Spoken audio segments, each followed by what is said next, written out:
So I want to talk about the Zaporizhzhia nuclear power plant. Now, this isn't the first time we've talked about the power plant on the channel. In fact, I went to the Zaporizhzhia nuclear power plant last year. It was, when did I go? It was in October. I think it was like early November. Yeah, I think it was November of last year. I went to the Zaporizhzhia nuclear power plant. Well, when I say I went to it, what I mean is I got as close as you could while within Ukrainian controlled territory. I went to the coastline and filmed across the coastline and talked to locals about the dangers that they're facing, about, you know, fear around the power plant, the shelling that they've been living under. Talked about a whole host of topics, and also the risk of a nuclear disaster. Now, what I said at the time and what I've said since then is that the risk of a nuclear disaster at this power plant is very low. A lot of people get the idea of, you know, Chernobyl or some sort of, HBO or type of like nuclear disaster idea in their mind from Chernobyl or from like Hiroshima or from any of these other like great big nuclear disasters. But the problem is, number one, it's not a nuclear weapon. So Hiroshima, all those type of thoughts you have in your mind on how a disaster would go, it would be completely different than like a regular nuclear bomb. And number two, the safety improvements on these types of reactors have gone up tremendously since the Chernobyl disaster, when Soviet mismanagement led to the nuclear disaster failing, and then they tried to cover it up. They no longer use RKBM reactors. They just don't do that anymore. So that type of image, I wanted to talk about and say that that's not going to happen, that there's a low chance of this because of how strong the power plant is. My main fears from my trip was that there was shelling all around the power plant. It doesn't really show it well in that footage, but during the night, and this was during the start of the Kherson counteroffensive, I heard 50 explosions in a 30-second time period in the middle of the night after being woken up. I could see artillery shells and rockets blowing up very close to the power plant. And so my main fear was about something going wrong. While these power plants are strong and they're reinforced with concrete and they can probably take quite a beating, you don't want to play with fire here. But there is one scenario that that concerns me more than Russian mismanagement, concerns me more than like a stray rocket somehow causing a disaster. Because while all of these things are risky, the odds of something like that happening are quite low. But that does not mean that the Russians couldn't force a disaster, do something deliberately to destroy it, not by accident, but by deliberately planting explosives within the nuclear reactor. Now, I don't believe that they have decided that they're going to do this. I have not been, like, I'm not saying that's impossible, but we don't have 100% evidence of that. So I can't say that for sure. It's possible, but we don't have evidence of that.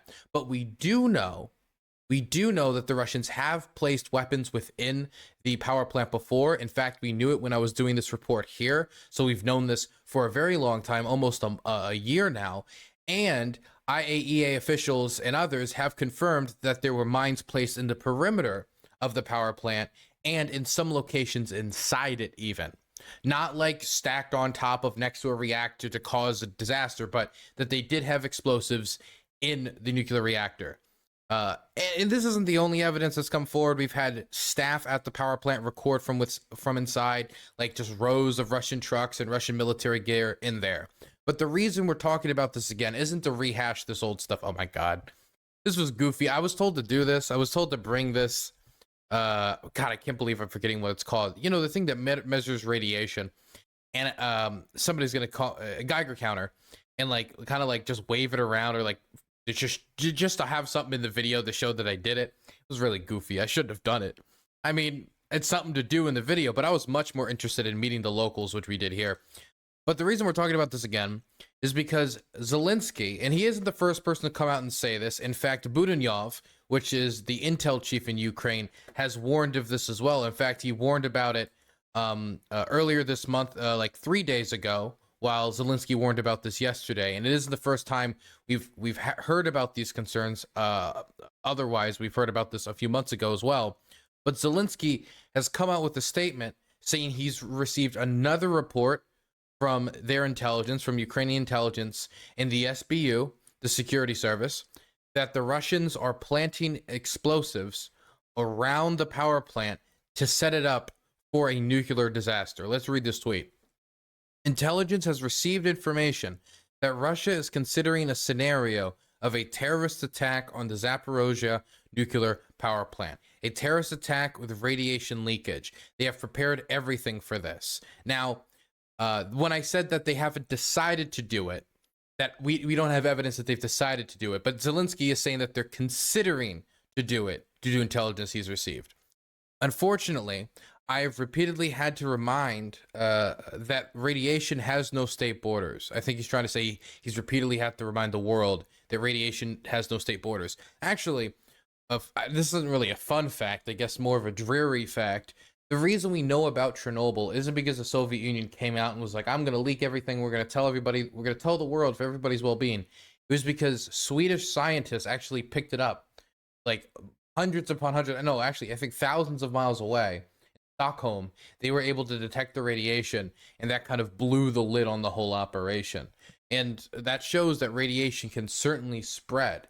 And Chernobyl was a risk to other Eastern Bloc countries, other nations of the Warsaw Pact. And if there was a nuclear disaster here, there's a possibility due to weather that it could spill over into Russia. It could spill over into areas like Moldova, Belarus, other countries. But the fact that it's on the Zaporizhzhia nuclear power plant, it's on the Dnieper River, the largest river in Ukraine, that flows out throughout the entire country, can damage tons of farmland, hurt locals, flow out to the sea. There's a lot of risks that could come with something like this happening. Unfortunately, I have to remind that radiation has no state borders, and who it will hit is determined only by the wind direction. We share all available information with our partners, everyone in the world, all the evidence, Europe, America, China, Brazil, India, and the Arab world, Africa, all countries. Absolutely everyone should know this. International organizations, everyone. There should never be any terrorist attack on nuclear power plants anywhere. This time, it should not be linked with Kakhovka. The world has been warned, so the world can and must act. Now, he brings up the Nova Kakhovka Dam explosion, and I want to talk about this. I came back from the area that the dam explosion affected. I came back from the city of Kherson from filming rescue operations. During those rescue operations with animal rescue, we were shelled by the Russian army, specifically a Russian PMC company that's associated with the Crimean Occupation Authority. They posted video of them doing it online. They were very proud of it. But besides the war crimes that happened in the fallout of what was going on with rescue operations, more and more evidence is stacking that the Russians were guilty of the Nova Kakhovka Dam explosion. And there's two reports I want to point to. Number one, I want to point towards this report that was worked on by Michael Rice and James Rushton. Wait, is James Rushton from Militant Wire by chance? I actually don't know anything about James Rushton, but I know Michael Weiss. And they write a really good report talking about the experts from the New York Times that have analyzed the explosion, showing that it most likely came from inside the dam, not outside the dam, from the way that the demolition was done. That they talked to weapons experts and demolition experts, saying that artillery and HIMARS were not a likely culprit. It was an internal explosion. And considering that the dam is within Russian hands, kind of points the finger at them. When you look at what was being found on satellites from like the increase in heat in the area. I mean, the whole article is pretty condemning when it talks about not only the expert testimony, but also how it measured on the Richter scale, how it measured from satellites. The size of the explosion does not match with a HIMARS strike, which is what the Russians have been suggesting, how it was done by the Ukrainians. It's really, really good. I really recommend this piece by Newsline magazine, but it is the only piece of evidence. Now we have more evidence coming forward from drone photos, and this was written on specifically by AP News. Let's read a little bit of this. Russia had the means, motive, and opportunity to bring down a Ukrainian dam that collapsed earlier this month while under Russian control, according to exclusive drone photos and information obtained by the Associated Press. Two officials said Russian troops were stationed in the crucial area inside the Nova Kakhovka Dam, where the Ukrainians say the explosion that destroyed it was centered. Images taken from above and shared with the AP also appear to show an explosive-laden car atop the structure. I'm going to show you the picture here. It's pretty surreal. It's not clear that the car ever exploded. and any such bomb would have been powerful enough to bring down the dam, but Ukrainian officials say that the photos show the Russians intend to rig it. Immoral, morally corrupt, bankrupt man. Thank you so much, Xpone3, for the Prime and being so for 32 months. I appreciate it. Two officials said Russian... Oh, 1 second. It's not clear the car ever exploded, and any such bomb would have been powerful enough to bring down the dam.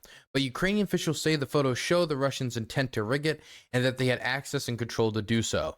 The dam's destruction led to deadly flooding, endangering crops in the world's breadbasket, threatening drinking water supplies for thousands, and unleashed an environmental catastrophe.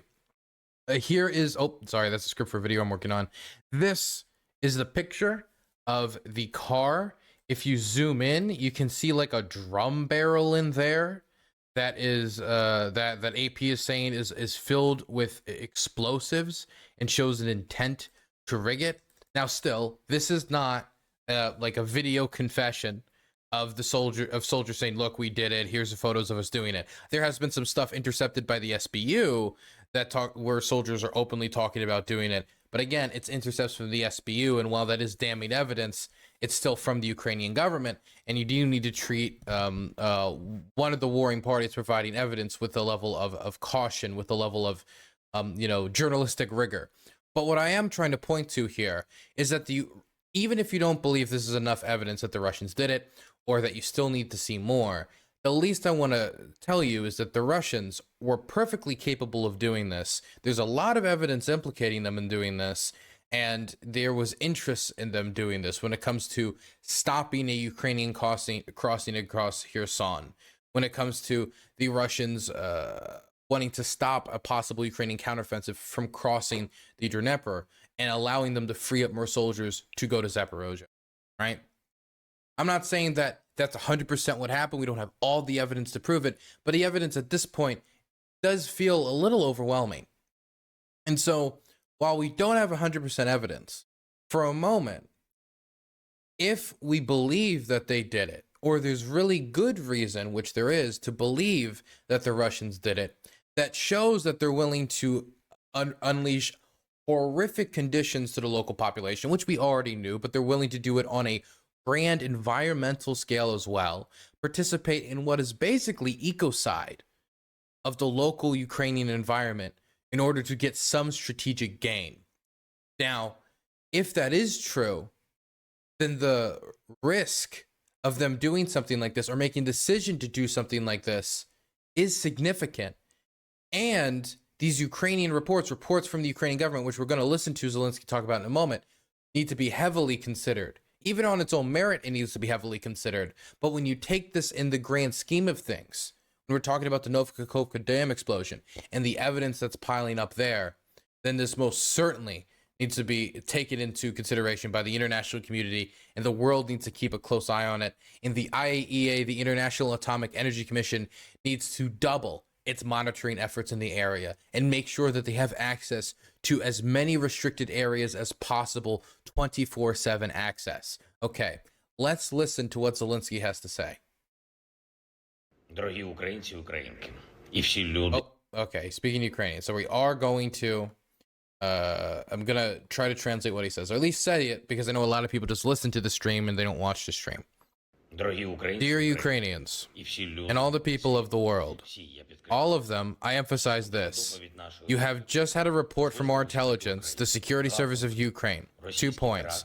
The Russian terrorist attack in the Novokakhovka hydroelectric dam power... Oh, sorry, man. He's talking fast. He's talking fast. The Russian terrorist attack at the Kakhovka hydroelectric power plant that took place, and another terrorist attack, which unfortunately is being prepared by the Russian occupiers at the Zaporizhzhia nuclear power plant. Regarding Kakhovka, Ukrainian intelligence and the Security Service of Ukraine have gathered new evidence of how Russian terrorists blew up the dam and other structures of Kakhovka hydroelectric power plant. It was an absolutely deliberate, premeditated crime in the occupied territory at a plant that was under the full control of the occupiers. And importantly, last year, we warned the world that Russia was preparing such a terrorist attack. We warned them when This was actually October of last year when he first warned of this and that the Russians could have planted mines within the Novokakhovka Dam, rigging it to explode. We warned them when we first received this confirmation of, oh God, man, anytime I pause to talk about it, you just fast, just spitting them out. We warned, fuck, there it is again. Okay, one second. We warned them when we first received confirmation information about the mining of the hydroelectric power plant. Now concerning the Zaporizhzhia nuclear power plant, I remind those who have forgotten, this is the largest nuclear power plant in Europe. Everyone in the world, the IAEA, all countries, all leaders know this exactly. What is happening there? Russia uses the Zaporizhzhia nuclear power plant as an element in its aggression. It occupies the plant. It uses it to cover the shelling of neighboring cities. It keeps weapons and troops there. Now our intelligence has received information that Russia is considering a scenario of a terrorist attack at the Zaporizhzhia nuclear power plant. A terrorist attack with radiation leakage. They have prepared everything for this. Unfortunately, I have repeatedly had to remind that radiation has no state borders, and who it will hit is determined only by the wind direction. We share all available information with our partners, everyone in the world, all the evidence. Europe, America, China, Brazil, India, the Arab world, Africa, all countries, absolutely everyone should know this. International organizations, absolutely everyone. There should never be any terrorist attacks on a nuclear power plant anywhere. This time, it should not be like Kakhovka. The world has been warned. The world can and must act. Okay. So after he released this statement, there was a lot of concern. In fact, a friend of mine at AP, a good friend of mine, Chris, even said recently that today they handed them iodine pills, that the staff at AP is handing out its reporters here in Ukraine iodine pills in case a nuclear disaster does occur. And they would need iodine to help try to treat any radiation poisoning. So if that is being done by the management staff at news organizations, that does seem to indicate that this is not just, oh, you know, this is all just propaganda and this isn't anything that we should take seriously, that there is a real risk here, and news organizations and others who, you know, work in the field and could be at risk are taking this seriously. And so the IAEA has released a statement in response to what's going on, saying that they spot no new mines at the site. Now, a lot of this just talks about what we've already said, but let's move over to the IAEA's statement. The International Atomic Energy Agency said no such mines were observed during the Director General Rafael Grossi's visit to the plant on June 16th. There's a possibility that the facility was mined after the IAEA's mission departure. The IAEA said it is aware of the previous placement of mines outside the plant perimeter and at particular places inside. Our assessment of those particular placements was that while the presence of any explosive device is not in line with safety standards, the main safety function of the facility would not be significantly affected. We are following the issue with great attention, Grossi said. The Zaporizhzhia nuclear power plant, the largest nuclear power plant in Europe, is located in the town of, oh boy, I always get it wrong, Enerhodor. Is what it is, in the Zaporizhzhia Oblast, and has been occupied by the Russians since March of 2022. The nuclear plant has been serving as a Russian military plant base and as a launch pad for repeated attacks on Ukrainian-controlled territory. I can tell you from when I was there on the ground, it was 100% being used as a launch pad for attacks. 100%. At least the area surrounding it. I didn't see anything come directly from it, but the area surrounding it most certainly was being used as a launch pad.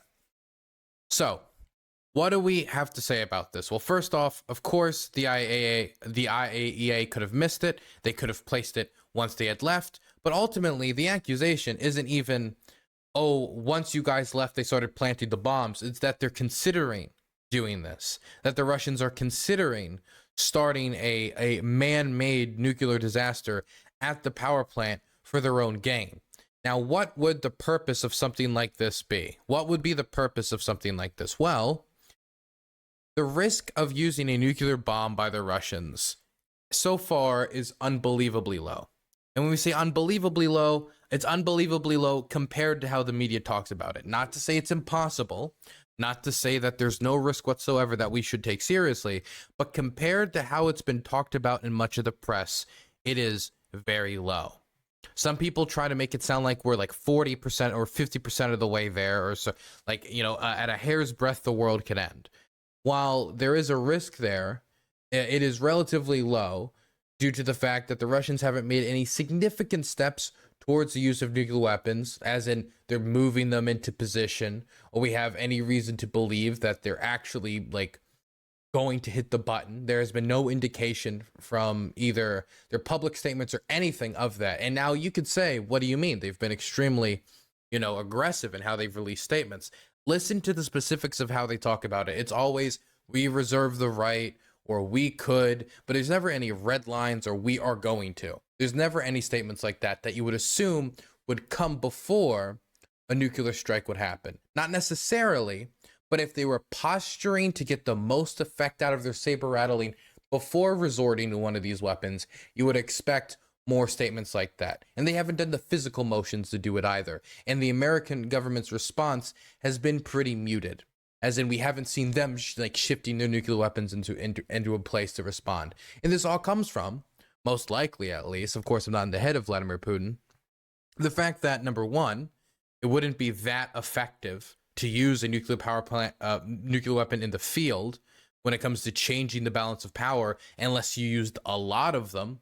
Definitely if you're talking about the smaller tactical nuclear weapons, not the long range, like Burns intercontinental is an immoral, ICBMs. corrupt, bankrupt man. And the other fact is that this could cause a lot of isolation for Russia, a lot of diplomatic backlash, and could result in just more aid being sent to Ukraine. Not to mention, it's probably not going to endear him with the people who's occupying, which, well, they've already, you know, failed at doing that, but they could always make the situation worse. There's a lot of motivations for them not to do it. But if there was any thin layer of deniability that could make it so they're not as internationally isolated, and they didn't need to technically, at least publicly speaking, break the nuclear taboo, then they could find another way to go further than nuclear saber rattling in trying to terrify the Ukrainians into submission, or to make it so a lot of area is just, you know, inoperable for military operations, or they would be significantly hindered by, you know, a nuclear disaster. Not to mention, like, causing mass displacement of people, disrupts economies, disrupts military movements because, you know, large swaths of refugees. Like, there's a bunch of reasons you could find as to why the Russians could do this. Some of them, you know, thinking like maybe you terrify the Russians, other them for like actual, like, well, we could get this physical military response and maybe we could shift the power balance in our favor in some way. But the main point I'm trying to make here isn't trying to just lay out exactly every benefit that would come with this, is that if there's a thin layer of deniability around a nuclear disaster, then there's nothing stopping them, at least when it comes to the nuclear taboo, from pulling the trigger on this, as long as they could try to deny it or cause some amount of doubt on the international stage that stunts an international response. And that is a gamble, but Putin is a gambler, as we can see from this war. He's not someone who's suicidal, and using nuclear weapons in Ukraine would be near suicidal, if not suicidal. But causing a nuclear disaster within Ukraine with layers of deniability, that is something that gives them more, you know, wiggle room. You get the idea. And so I do think that this is something, at the very least, the international community needs to be paying more attention to. The IAEA needs to ramp up its inspection efforts, needs to ramp up the amount of inspectors they have there, including the amount of permanent inspectors that they have operating in and around the plant, even if it's just for the sake of mind, not only for Ukraine, but for the international community as a whole.